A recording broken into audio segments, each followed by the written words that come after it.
Today, Nigeria gets judgment from the London court, winning what would have been a near disaster award of payment of 11 billion US dollars in a deal that went sour with the P&ID. President Bola Tinubu in Abuja today says he's seeing a $1 trillion injection into the Nigerian economy. He's making a lot of promises. He has high hopes of how he can get the economy working again.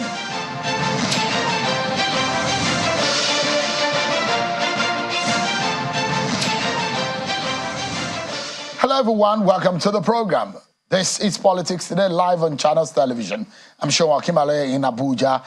Big stories, big issues for us to slice into pieces and make sense of it for you tonight. So stick around with me because we need to make sense of some of these issues so that we can learn from them, one, and also for us as citizens to take action as we need to. First and foremost, let's get to the courtroom, the highest court in the land, Supreme Court today in the 2023 presidential election legal tussle. Well, the Supreme Court has reserved judgment in the appeal filed by Mr. Atiku Abubakar and the People's Democratic Party, PDP, against the judgment of the Presidential Election Petition Court, which affirmed the victory of President Bola Tinubu in the presidential election. It also reserved judgment in the appeal by the Labour Party and dismissed the Allied People's Movement case.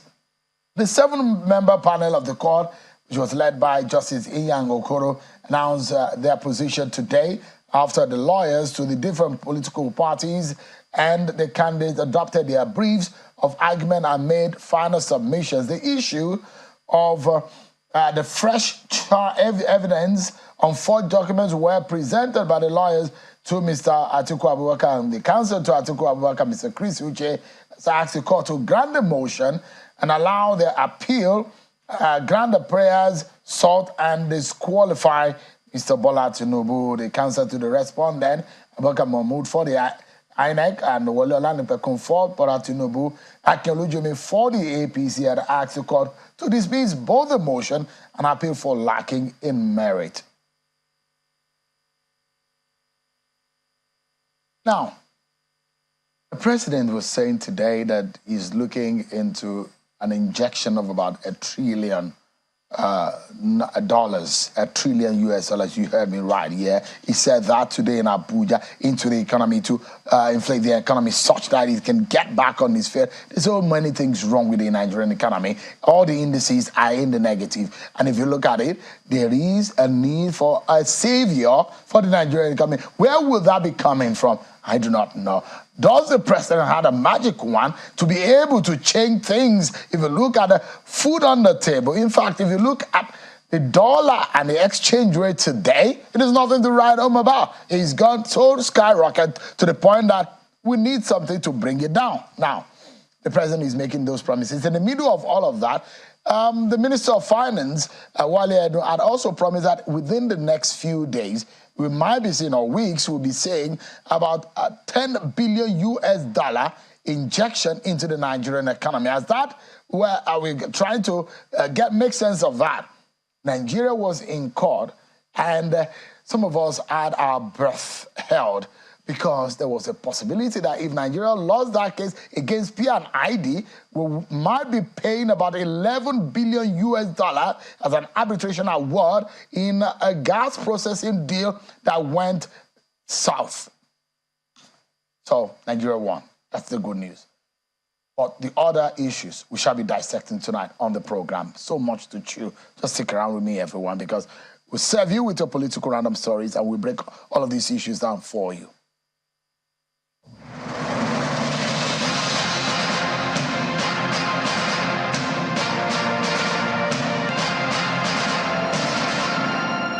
The Supreme Court has dismissed an appeal filed by Senator Smart Adeyemi against the judgment of the 2 lower courts on the All Progressives Congress primary election in Kogi State held on April 15, 2023. In a unanimous judgment, the court held that the appeal lacked merit, having failed to challenge the concurrent findings of both the High and Appeal courts or demonstrate that same were perverse. The Apex Court also held that the 2 issues raised in Senator Adeyemi's brief were unreasonable, vexatious, and against the provisions of Section 132 and 133 subsection 1 of the Evidence Act of 2011. Governor Yahaya Bello of Kogi State has denied reports of assassination attempts on him on his way from Lokoja to Abuja for an official engagement. Today, while speaking about his experience en route to Abuja, the governor notes that there was a fracas between security officials attached to his convoy and military officials on checkpoints along the Abuja-Lokoja Expressway. However, the governor says there was never an attempt on his life or any member of his convoy. There was no assassination attempt on me, Yahaya Bello, the executive governor of Kogi State, by the military or by anybody. Meanwhile, the All Progressives Congress and Social Democratic Party SDP have been engaging in the war of words over the recent attack on the SDP campaign trail. Speaking at a press conference in Lokoja, the state capital, the SDP alleged that there was a coordinated attack by the APC thugs against its members during its campaign at Ejule and Ajaka, as they called on President Tinubu and security agencies to wade into the issue. In a swift reaction, the spokesman of the APC described the allegation as baseless and insignificant. And in Imo State, ahead of the November 11 governorship election, political parties and their governorship candidates have signed a peace accord promising to ensure peaceful, free and fair election. According to the organizers, the Catholic Archdiocese of Owerri knows that the peace accord is necessary in order to prevent voter apathy, voter intimidation and campaign of defamation that could lead to breakdown of law and order in the state. I therefore urge you, our highly revered gubernatorial candidates and your supporters, to be civil, respectful and decent in your utterances.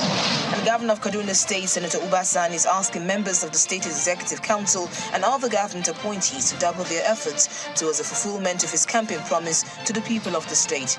Governor Sani gave the charge while swearing in the new secretary to the Kaduna State government, Mr. Abdulkadir Mayere, at the Government House in Kaduna. The success and stability of this administration rests on the shoulders of members of this Executive Council. We are expected to deliver at a most challenging time in the life of our state and country.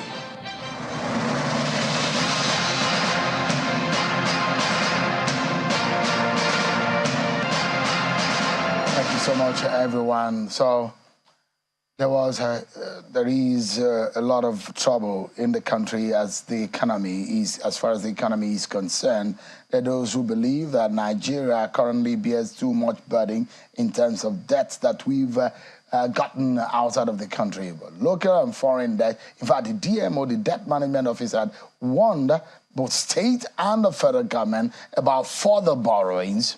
Now, there are those who say that the federal government should look into borrowing. At some point in the early stage, the federal government was not too attuned to borrowing, but now it looks to me that borrowing might be the way. We'll be getting to know what exactly the issue is. But before we get into that, everyone, when the president has promised and said, look, there will be some injections, $1 trillion US. That's what the president expected. Wale Edun, the Minister of Finance, said, in the coming weeks, we will be seeing up to $10 billion US injected. The president has also said there will be a calm in terms of the FX troubles. How would that also pan out? Those are the issues that we'll be looking at. But then let's go into what happened today in London. So there is a case where there was a deal with the federal government of Nigeria that accompanied P&ID to construct a gas processing. I'm summarizing this for you so you get a sense. It's a long story that spans to several years, since 2019 or so. In all of this, the deal went sour. In fact, it was found out that the deal was fraudulent, and there are some accomplices on the Nigerian side that aided a company that can only be found in some tax haven. I mean, if you find them, you may not be able to physically locate them. That is what the findings have taught us, and we are understanding that some of the deals and the contracts engaged with the Nigerian government and this company were obtained fraudulently.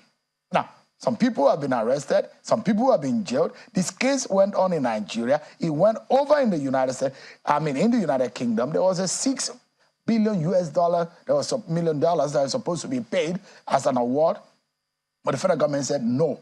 Under the Buhari government, where it was pursued, And today there was a judgment. So Justice Robin Knowles of the Commercial Court of England and Wales ruled in favor of Nigeria in the enforcement of a 11 billion process and industrial development P&ID limited arbitration award, which means that Nigeria has narrowly escaped paying that sum of money. 11 billion US dollars. Where can we get that money from? And it's not a joke. When this kind of judgment comes, you will pay. So let's get a sense, because this is all legal matters. And did we get into this trouble in the first place? How can the Nigerian government get into a contract with a fraudulent company in a fraudulent way, in a fraudulent award? Mr. Biodun Owonikoko, Senior Advocate of Nigeria, joins us live here to discuss these issues and what has become a major legal event in Nigeria's legal stories. Thank you so much indeed for coming tonight. It's my pleasure, Sheon. It's a relief. How would you describe it? Well, I think UK has given us a lifeline to let us breathe, like Mr. President will say. The first time this news broke, I was shocked. It was my 18-year-old daughter from London that called me and said, "Daddy, how did this happen? Who are the lawyers of Nigeria that this..." So we are going to all be... He said, "We are going to have to pay debt the rest of our life." My daughter was saying that. She could see that this debt was not going to be paid by us. It's by them. So thank goodness that rule of law rescued Nigeria. In the sense that I read a bit of the judgments of the UK Commercial Court. And we need to be realistic. A number of things that happened that culminated in this liability essentially were blamable on our own Nigerian system. Because I could see, regardless of what you could say about the profile of that company, I could see consistently they have been doing business with Nigerian government institutions for almost 20 years. Critical contracts with Nigerian police, Nigerian army, all of them were detailed in that judgment, dating back to 1992, 90, whatever, in millions and millions of dollars. So that they were able eventually to also get this contract and railroad government to signing up and commit Nigerian government when even all the parameters to ensure that the project was implementable were not yet in place. What was this about? About gas supply for the project. In Calabar. It was the critical element in the entire process. If it did not exist, there was no basis to go into any contract. There were 3 or 4 failed attempts to access some private oil operators to access gas. Folawiyo was there, petroleum company, Chevron, there was a time Ajib, I saw all of them, ExxonMobil. It was when they could not find their way through this company that they decided to act up and exploit the government option as the overall owner of gas resources in Nigeria. But then there was pressure for government to deliver on this policy on gas, and people were exploiting that. A lot of internal government officials seem to have compromised the interests of the sovereign nation to put us in this bind. So it's really sad. So I like us to, because there's a lot of lessons that we need to learn as a people and as individuals, of course. And what would have been a disaster if that judgment was against Nigeria, if it came against Nigeria, what do you think would have happened? Well, Nigeria will probably cease to be a going concern economically. Human beings will be here, land will be there, but it will not be a going concern. Already, without that liability, we can see how we are struggling to get sufficient forex to even do the normal international trade that our companies in Nigeria are engaging, because the forex challenge is there.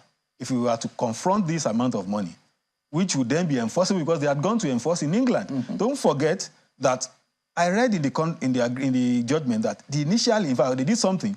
They were going to put the law applicable to be foreign law and also the venue to be foreign. There was a negotiation to now make it Nigerian law, but London as seat of arbitration. That actually probably saved. If the matter had been in Nigeria, I'm not even sure we'll have gotten a favorable judgment that has come in our favor in England. There are so many dodgy debts now that the Nigerian government is carrying in its books, obtained from Nigerian courts. Collusive judgments where people will go and compromise. All sorts, running into trillions. And the agencies of government are also involved. They are in this debt, and it's all over the place. In fact, some of them are rider claims derivative claim from people who claim to have played a role to facilitate those debts being incurred. And they are even suing on it, and the federal courts are giving them judgment. Yeah, the federal government has come out to say there are a lot of judgment debts that the federal government has incurred that they need to start clearing. And you look at it, how did we get here?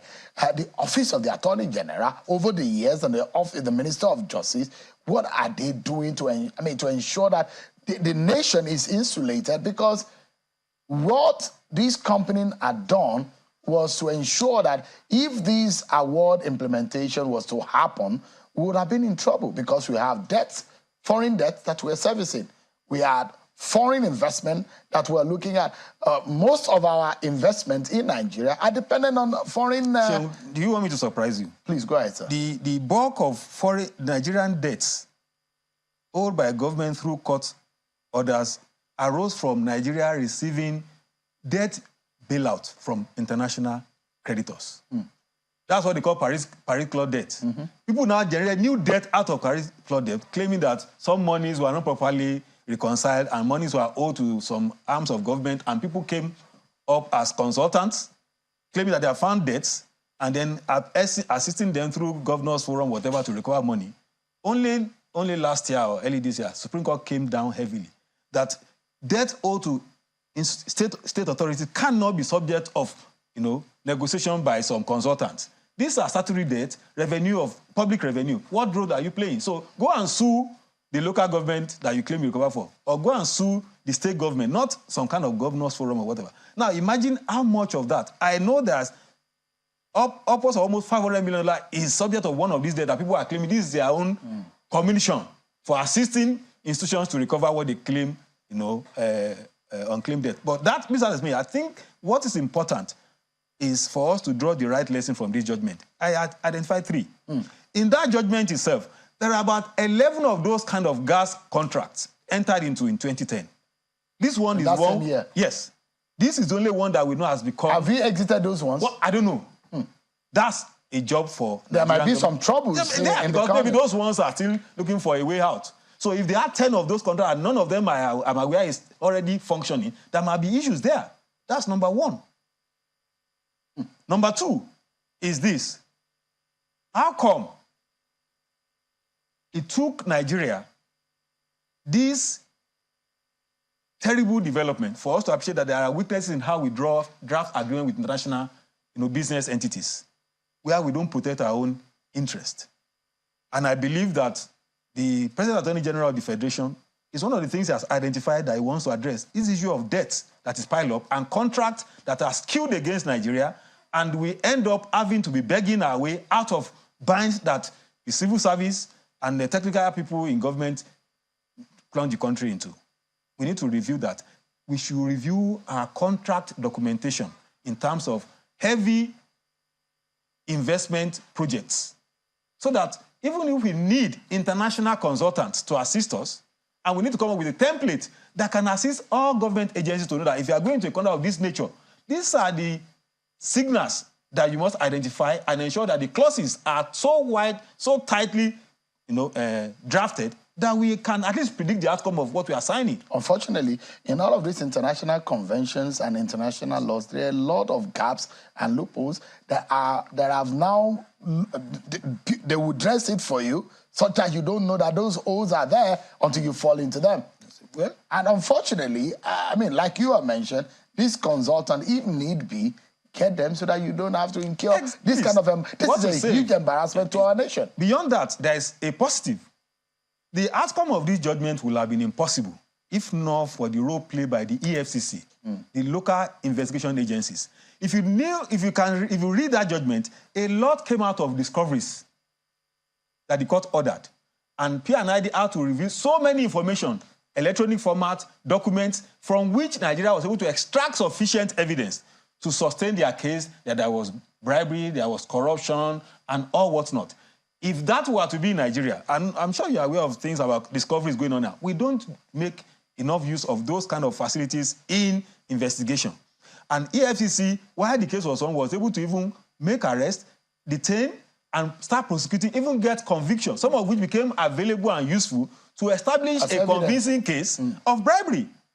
Another thing I saw in the judgment, which we also have to look at, is that when it came to the issue of determining the question of dishonesty, the court in England decided that dishonesty did not have to be proved beyond reasonable doubt. Unfortunately, in Nigeria, anything that it's criminal appears to look real and they say you must prove beyond reasonable doubt, there's no way you can fight corruption through the court system if almost everything that have a stinge of criminality must be proved beyond reasonable doubt. If that was to be the position in England, we probably would not be out of the woods by now. So we also have to go and look at our laws. It's not only about just prosecuting. Look for things that you can do that will ensure people know that things they compromise can be easily detected. And if it's not the present regime that gives you that cover, a new regime can come and then they will be exposed. Mr. Wonikoko, I need to also let a lot of Nigerians who are watching today to also understand some of the background activities that happened. We understand, and I obtained an information from some circles, that the former Vice President, Yemi Osinbajo, was instrumental in identifying, maybe because a professor of law and a senior advocate, he was able to identify it. Kudos to him. And the president at the time, Muhammadu Buhari, who also helped, because if the president had looked away, there would have been a problem. His vice raised an alarm, alerted the nation about this. The president took it upon himself and asked the Attorney General, Abubakar Malami, to rise up to the occasion and make sure, kudos to Abubakar Malami and Muhammadu Buhari. Again, the FCC that you mentioned had done a lot of jobs also locally, gathered evidence that were very sufficient for us to be able to prosecute and get this kind of judgment. I think is also, as we're looking at the history and the background to this, to also mention these personalities that were involved up until this moment. And kudos to all of them that have done our nation proud today in making sure that this has not become an albatross that we'll carry for the rest of our lives as a country. But going from here is the fact that we are in a dire situation as a country economically. And this is just one out of a possible other mess legally that Nigeria might have found itself. If you had to speak to the Attorney General of the Federation and the President, what would you be telling them? Do they need to set up a consultancy or a unit or a committee to start looking at the possibility of other problems that might be waiting in the wings and in the dark for Nigeria? Thanks very much. I think I need to make this point. I had the chance of meeting with the former Attorney General in his office about a year ago. And I was saying to him that, as far as I'm concerned, the major achievement you have made in this your tenure was getting the P&ID judgment reopened for review. I said, because you have saved Nigeria about $10 billion. Whatever losses we have incurred in other things you have done wrong, this should be your signature achievement. And I'm happy today that not only he did prosecute that thing to that end, Prince Fagbemi has taken it up. Because don't forget, it was under his own regime now that this outcome has been achieved. But it's a collective effort. That said, the first thing I believe judgment compels us to do is for President or the Attorney General to order immediate audit of all signature contracts in the last 12 years when this incident happened, up until the last regime was exited. Let there be an audit of, in particular, maybe anything above maybe $100 million project contract that we are sure probably went through this kind of, underhand, execution. Yeah. They should subject them to serious intelligence review so that we can identify immediately the problem ones and begin to proactively find a way to manage those that we believe cannot be managed and those that need to be revoked, and then subject those participants in those contracts to criminal prosecution. I think that has to be done. Nigeria cannot afford to waste every single dollar that we are earning now to frivolous debt claims. Now, one of the other areas that I fear the most is the role that civil servants played in all of this. Because government goes, government comes. The fact remains that there are civil servants who have entrenched themselves in this kind of corrupt practices. Civil servants are definitely involved in all of this. They had made this a very huge embarrassment for us because in all of what has happened, the civil servants are the ones that have been involved in cahoot with some Nigerians who are accomplices with some of these P&ID guys, which has led into the discovery of the court. Mr. Wonikoko, if you look at some of these issues, which of course we will put the timeline on the screen, the role of the civil servants at the Ministry of Justice, in any of the NDAs, how much of a trouble does this bring? How can we checkmate some of the roles of the civil servant? Without the civil servant, government cannot function. You're very correct, in the sense that they have an advantage. They are permanent officers of government, where political appointees go and come. So they have institutional memory of transactions. In fact, as soon as a minister is appointed, the civil servants are the one that will brief him.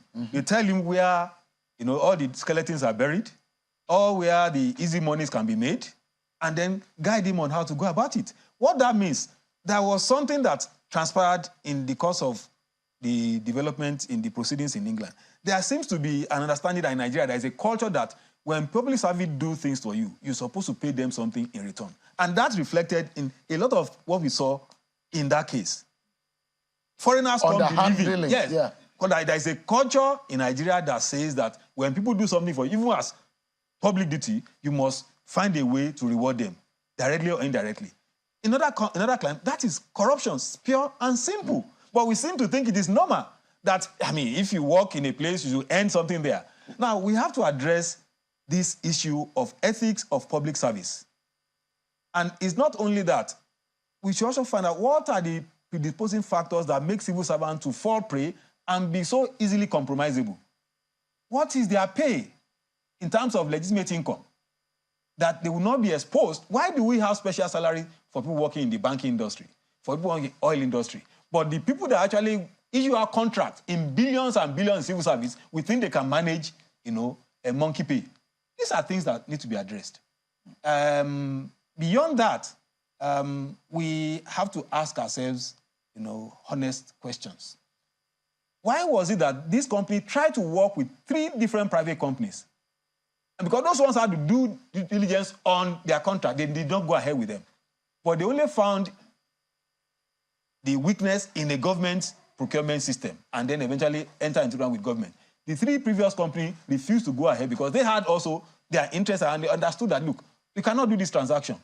Or the situation were not, you know, ripe for us to enter into a commitment. So when they failed with 1, 2nd, and 3rd, as the judgment shows, then they decided to explore the option of doing it with government, knowing that it's a lot easier to game. And they knew that if they gave civil servants some money and gave some others to live with it, and they have their way. They have their way. And then their ultimate idea is that, look, commit government. Then later, we'll government to cough out what ordinarily we should have made doing business for 20 years. They went to... But do you understand one thing? In that award, interestingly, and that's one of the reasons why we have always said use Nigerian, you know, as the venue for dispute resolution of Nigerian disputes. It was only Nigerian in the arbitral panel that dissented. Chivayojo was a member of the 3-man arbitrators. He dissented. He did not agree with the award. Of 6.6. Oh, yes, he did not. The other 2 were the ones that by majority gave the award. So you can see now the importance of venue and choice of arbitrators.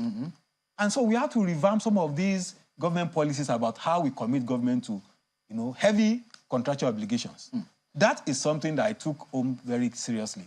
I mean, unfortunately, we couldn't have been able to go through. I would have been able to go through one details, after the other. The details now, of yes. how the journey. Of course, this will be on Channels Television's website, channelstv.com, so that you will know how all of these happen, so that we don't get again into this kind of trap. NFC is such a great pleasure. I congratulate Nigerians all the same. I'm telling you, this is a big deal. It's a big let off. Not at this time should we be, you know, cracking our head about how we are going to look for $11 billion. $11 billion. And this is not the kind of money that you will run away from. If it was confirmed, if the judgment was upheld, we'll have had to pay. We will pay. All we'll have been doing was negotiating on how to pay. And through our nurseries too. Of course. Difficult one. Thank you so much indeed for your time tonight. And I'm hoping that there will be calling Mr. Fagbemi to task now. As we've seen in Lagos, there are led a lot of legal reforms in Nigeria. The federal government needs to start having some reforms in the civil service and in our legal system too, isn't it? It is. And I'm happy that it's one of his signature policy thrusts that he wants to address the issue of debts, public debt. The Attorney General has made that one of his cardinal points of concern. So this is probably an impetus for him to dig deeper. For him to leapfrog into that. Yes, yes. Mr. Biodun Wonikogo, thank you so much. Again, I must say, kudos, congratulations to the Nigerian people, first and foremost, the Nigerian nation, and of course to the likes of Muhammadu Buhari, Yemi Oshibajo, Abubakar Malami, EFCC, and of course the Solicitor General of the Federation and his team. This, kudos to you guys for making sure that we did not enter into that trap and into that debt of embarrassment. Thank you so much indeed for talking to us tonight, Mr. Wood. My pleasure. It's an advocate of Nigeria. We'll take a break, and when we come back, Mr. Tilewa Adebajo will be joining us. He's a very renowned economist here in Nigeria, and the president has said that there will be some inflows into the Nigerian economy to fix what has become a major worry of our economy situation in the country, especially. He says that he will try to fix the issue of the FX situation for 1,000 naira to the dollar. That is what it is today. We get out of here. We'll be hearing from Mr. Adebajo after this break, everyone. Join us again.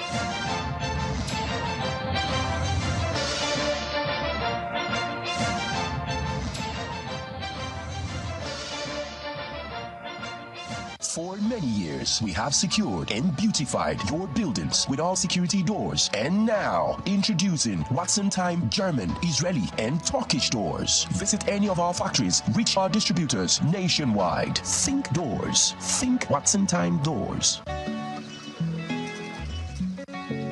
Hey, Papa. Thank you. Welcome. Thank you. Sit down. How you doing now? They can't pay. I bring your medicine. Thank you. Papa, where Miko? Miko don't go work. Miko don't join our business. Oil business? Yes, sir. Which company? Papa, Miko don't they follow them go cook oil? That's illegal. Small oil. No, it's a crime. That kind of business no good for Miko at all. It is illegal and very dangerous. What happened? Wow. Papa, na fire for where we dey cook oil. Who just hear stuff from nowhere? My country people, palava we bomb an illegal refinery dey cause for we community. E too plenty. Our pikin dem we get better future don dey peme. On top, we dey carry our own hand, spoil we land and water. Abegi, no follow the do or sponsor this kind of business. Now Pipeline Infrastructure Nigeria Limited and NNPCL say make we tell you now.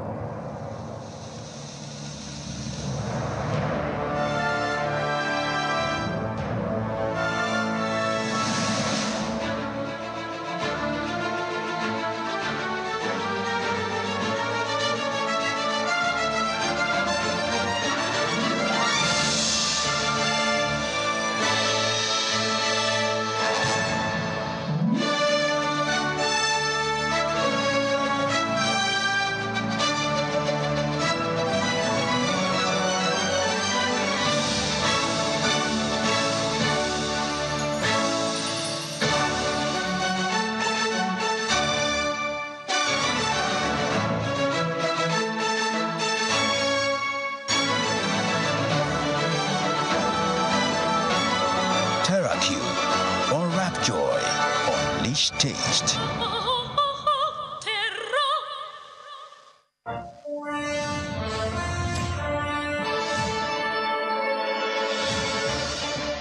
Thank you so much, everyone, for staying with us on the program. This is Politics Today, live on Channels Television. Of course, let's get into our next conversation, where today the president was at the National Economies Summit Group conference in Abuja, and the president made it clear of his commitment in ensuring that there is a waking up of the Nigerian economy. A lot of worries as to the performance of the Nigerian economy. And one of those things that he said is the fact that there is a possibility of $1 trillion inflow into the Nigerian economy, and also to fixing the FX problems. These are some of the issues that have been raised. Mr. Wale Edun a few days ago had said $10 billion might be coming into the economy in the next few days. All of these issues are issues on how we can get the economy started again. But let's listen to President Bola Tinubu earlier today in Abuja. A $1 trillion economy is possible.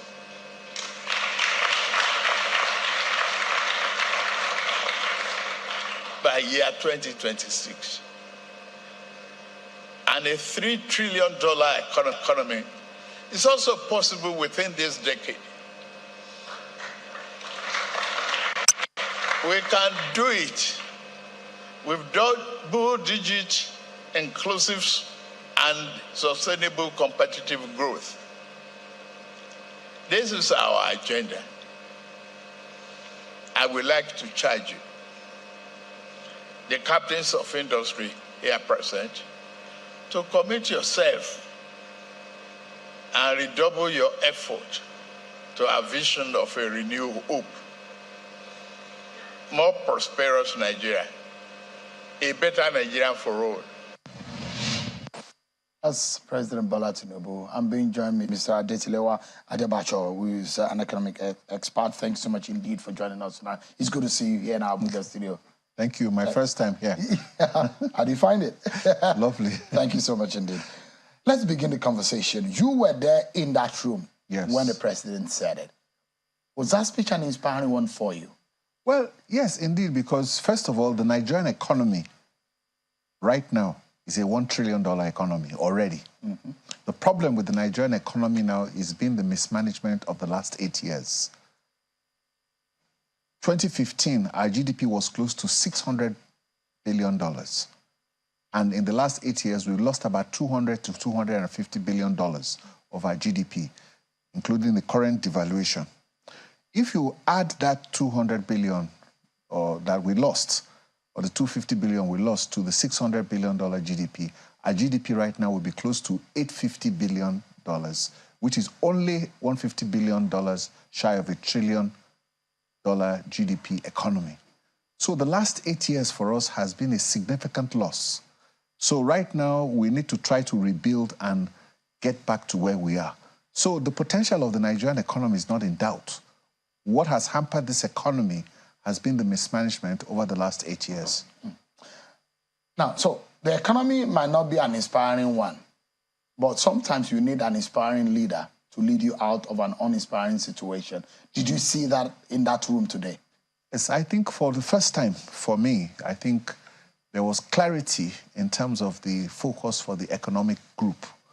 Because after a series of false starts, I think the president made a very clear statement where he identified the issues at hand. And not only did he do that, he had his team with him. So there was the Minister of Finance and the coordinating Minister of the Economy, the Minister of Budget and Planning, and the Central Bank Governor. For the first time, we saw all three of them in the same room. So after the president gave his speech and he left, there was a plenary session when these three ministers were put on the stage, and they came out with detailed explanation of what their plan was. And when you see three ministers who are responsible for the economy, two ministers and the central bank governor, all singing from the same hymn sheet, in coordination, in unison, and understanding the issues, then I think, you know that there is progress to be made. And I think the president himself touched on all the issues. He didn't hide from any of the issues. So what he was saying is the fact that, yes, it's not perfect and some mistakes might have been made, but he's ready to correct the mistakes and work with the private sector to make things better. So I think for me, that was the best takeaway. I mean, okay, so there are those who describe some conversations as, well, they sound fantastic, but they are rubbish in terms of implementation. So they call them fantastic rubbish. In what was said today, as an expert, can you make sense, considering the kind of quagmire the economy is in right now? Can you make sense? Is it in tandem? Does it look like a solution and a fix to the problem of our economy today? Yes, I think for me, without a doubt, the fact that I saw Mr. Waliedu, who is the coordination minister of the economy, and don't forget, he's an ex-banker. He used to be with Chase Manhattan, which is now JP Morgan Chase.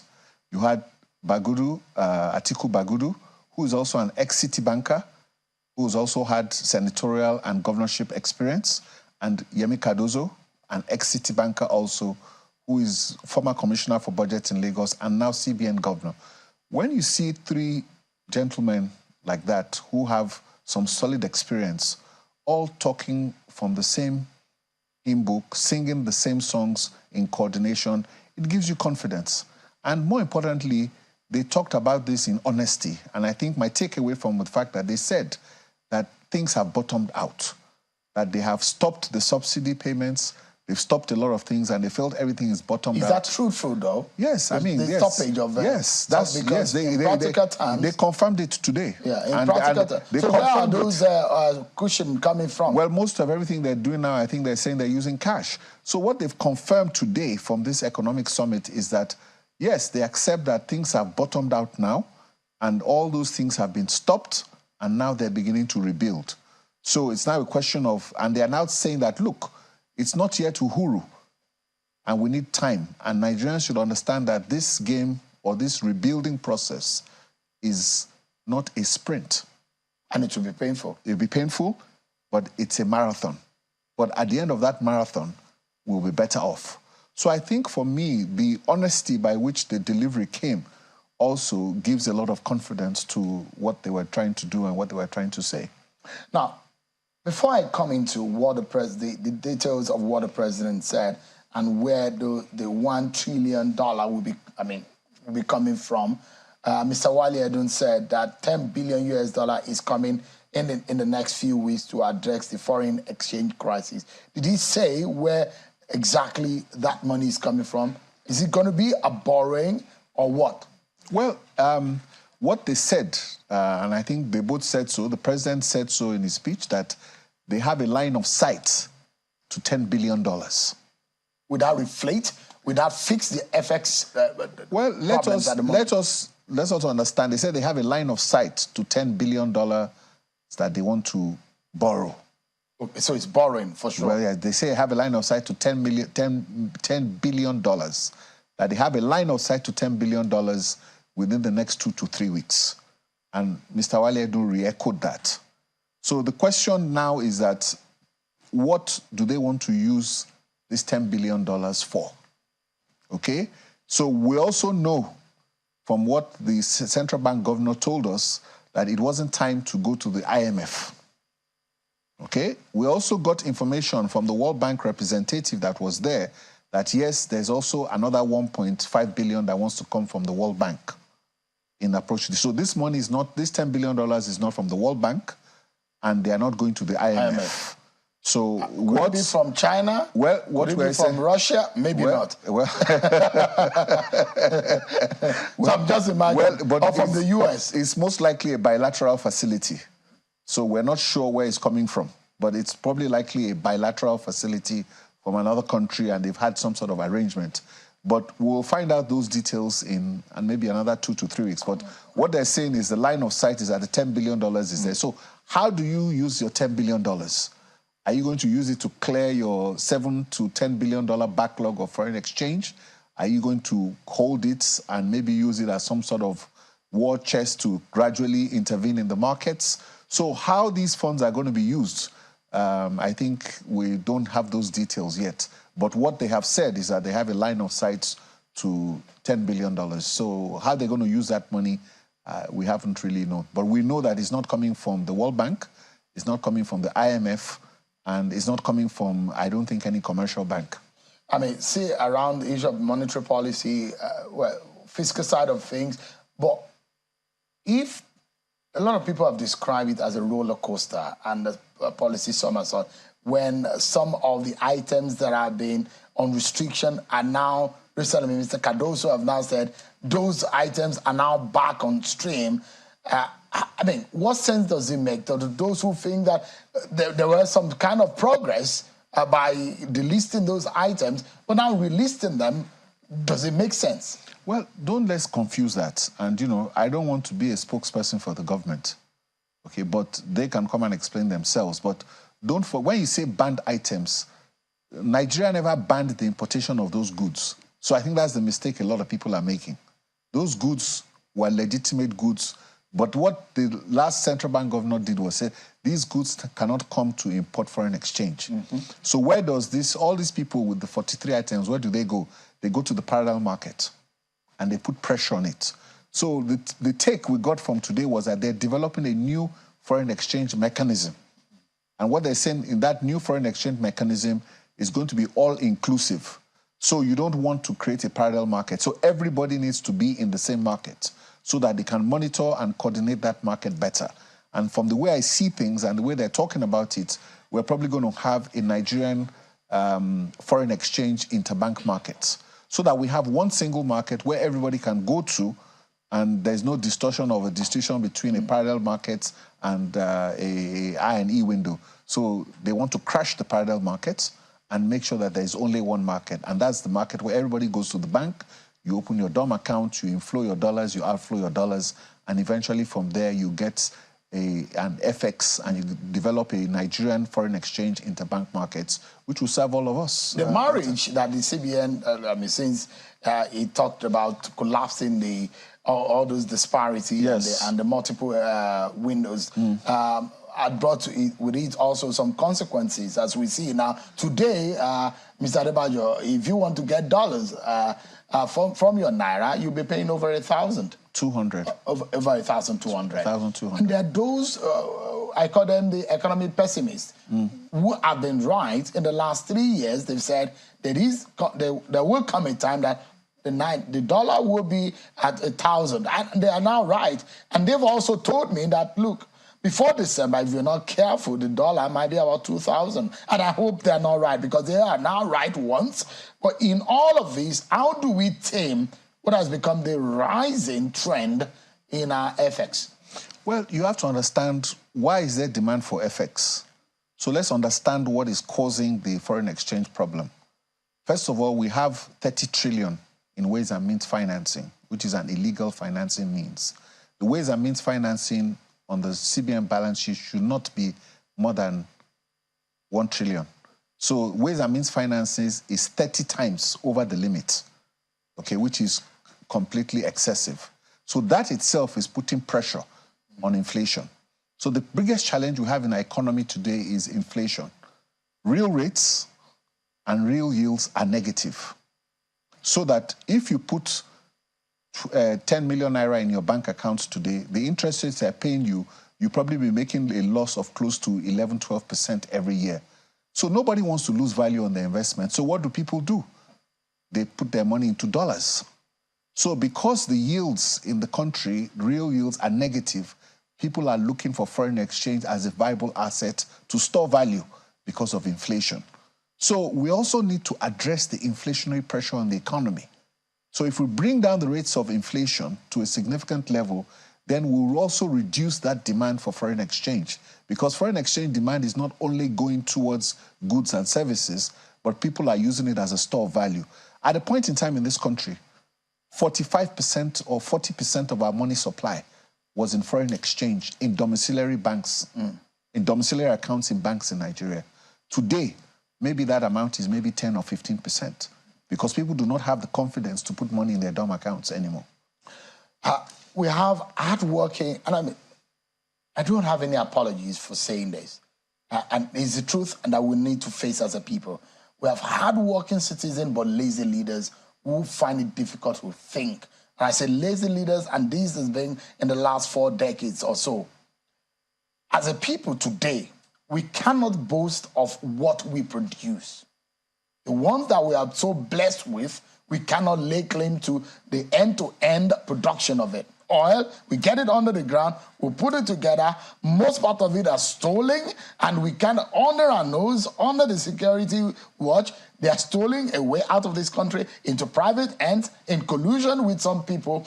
And now this all happens. We take the oil out of the country. We cannot refine on our soil. We have 4 refineries. Sadly, we cannot refine on Nigerian soil. Dangote, as an individual, has built a refinery. There was a time, Mr. Adebayo, which you were very much aware of, that Nigeria was known as an agrarian economy. Where did all that go? Those who had come to take palm oil, take cocoa here in Nigeria, are now producing them locally in their own whatever. We have cocoa in abundance, but we don't have chocolate. We have a lot of palm oil, but we cannot export those things. This is very sad. It's a lazy mentality that our leaders have plunged our people into. If we cannot start thinking about production, how do we then be able to build an economy? Did you see that this government were thinking today about us have been a nation that we can be identified for a production of one thing? Well, I think you've hit the nail on the head, because a lot of these problems have manifested themselves over the last 20 years, and it has become a crisis. As you said, Nigeria is a top 10 oil and gas producing nation in the world, but we cannot refine any products in Nigeria. So that in itself is an indictment on this country. Now, those 4 refineries you're talking about, there's an allocation of 450,000 barrels of crude oil for those refineries every day that are not producing. So what happened to the 450,000 barrels? Where does it go to? So there are many questions that you can ask yourself. But I think as the central bank governor said today, we asked him a question on ways and means. He said, look, let us, when there's a myriad of problems, let us take the first one and resolve it, so that by resolving one, we now look at the second one and put something in place. So the feedback that I got, not only from the president's speech, but from the various breakout sessions we had, and the question is the fact that, because these were all very confidential reports on Chatham House rules, so I can't really go into details, but basically the take I got was that it was a very honest engagement, and they understood those issues. And at the end of the day, you sometimes feel sorry for them that, you know, you guys understand, can you really get this thing done? But at the end of the day, I think they understand the issues. And like I've said, we have 3 very capable gentlemen, Atiku Bagudu, Wale Edu, and Yemi Cardozo. These are men who've had both private sector banking experience and also public sector experience. Their interaction today for me was quite positive. And I think that if they can do the things they say they want to do, I believe that, you know, we can, with sincerity, you know, like I said, I've always mentioned also that this is not a sprint, it's a marathon. So it's a long game of maybe the next 12 to 18 months before we begin to see some sort of relief. But, you know, the policy implementation needs some consistency. I mean, for those who are, we've heard this in the campaigns that we said that we need to produce, we need to lift this economy from consumption to production. Productive capacity, yes. As much as that sounds like a political rhetoric, it's not a rhetoric, it's reality. It's a reality. It's a reality. It does sounded like a rhetoric, but I mean, if you go to the United States, for example, Wisconsin, for example, in the United States, is known as the dairy center of the United States. I went to university there, undergrad. Yeah. I went to almost every state of the United States has something that is known for. Yes. So the question is that, and I'm putting this to President Tinubu and his team, what would you like Nigeria to be known for in the next 3 years? And all the state governors in all the subnationals in this country. I mean, my community where I come from Kwara State, the symbol of the association of my community is okra, the okra soup, the okra. We are known for production of okra. But I don't know whether or not the community leaders are still producing okra in the quantity that can be taken out of this country.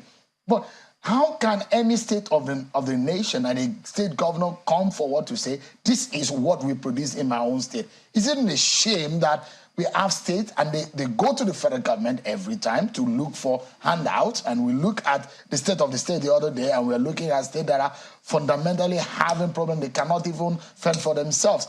To finalize and conclude this conversation, Mr. Adebayo, how do we typify ourselves as a people to items, to production? Where do we start from? What is the low-hanging fruit? What can we produce that we can export to the rest of the world? See, for me, I think when you have done something before, you know, you have to return to basics. You see the model of the Western region and what Chief Obafemi Awolowo did. University of Ife was built with cocoa money, not oil money. Cocoa House was built with cocoa money and investments and opening up. The whole of GRA in Ikeja industrial area was all built with investments coming through, and the infrastructure was there. In those days, nobody drove a truck into Apapa Port. All those factories you see in Ikeja from 1960s, they had railway lines coming in through there. Yeah. So let us go back to, you see, when we have done something before, it's not as if we haven't done it before. It's not as if Nigerians are not well trained. I mentioned 3 gentlemen today. These are highly trained Nigerians. So what is needed, like you have said, is the leadership to go back to the basic fundamentals. Let us go and restore our values. It is the value system that we need to address in this country. Right. Once we restore the value system and the leadership is ready to move, we've done this before. Let's go back to the basics. Let's go back to the fundamentals. And, you know, we'll get it right, because each region in Nigeria was known for what they did. Yeah. Mr. Tilewa Adebajo, thank you so much indeed for those insights that you've shared with us on the program tonight. And I hope our leaders are listening, and the people also will take action in all that is necessary to move this nation forward. Thanks so much indeed for your time tonight. I appreciate it. Good evening. But that's our show for today, everyone. I hope that you had a nice time. You've gotten one thing or the other. But most fundamentally, tonight is that our leaders need to sit up. We cannot be consuming and consuming and consuming as a people. One day we will find nothing to consume. We need to also produce. Let the world also come here and get something. We need to stand for something. And that's how we close the program tonight. Thanks so much indeed for watching. I'm sure I'll see you tomorrow. God bless Nigeria.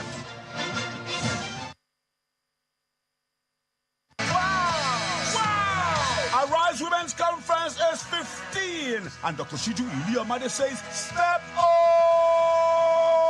For 15 years, this matchless champion of social justice has been in the forefront of the advocacy for a more inclusive and socially just society, leading our powerful community of serving and former first ladies, female ministers, technocrats, academics, and market women as a formidable voice for women in governance, socio-economic equity, and decent work, driving the quest for the actualization of the Sustainable Development Goals.